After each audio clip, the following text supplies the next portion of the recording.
Alain Soral, qu'est-ce qui se passe entre les femmes et nous? Pourquoi on voit tellement de chic filles d'une trentaine d'années vivre toutes seules? D'abord, on constate un paradoxe, c'est que plus les garçons et les filles se ressemblent, plus ils ont du mal à se désirer.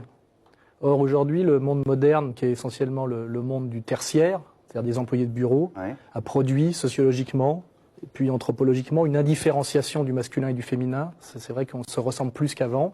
Et du coup, on a du mal à avoir envie de l'autre. On gomme la différence des sexes? Oui, elle s'estompe par ce qu'on appelle par la praxis.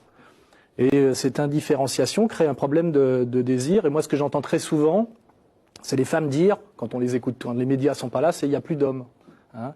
Donc à la fois, il y a une espèce de marronnier médiatique sur le macho, l'homme à l'ancienne, un peu ridicule, dont je m'enorgueillis de faire partie.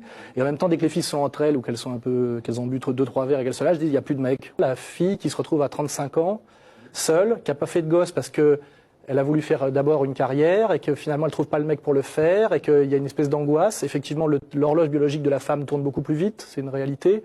Surtout que les magazines féminins nous disent bien que que la femme désirable, après 35 ans, elle est out sur le marché. Et ces mêmes magazines nous disent qu'il est normal que le consommateur préfère des produits frais, vous voyez. Donc il y a une manipulation, tout un travail, je dirais, à la fois de structure et d'esprit qui fait qu'effectivement il y a beaucoup de femmes des villes du secteur tertiaire. Hein, c'est d'abord un phénomène, on va dire, occidental, oui. des social-démocraties avancées.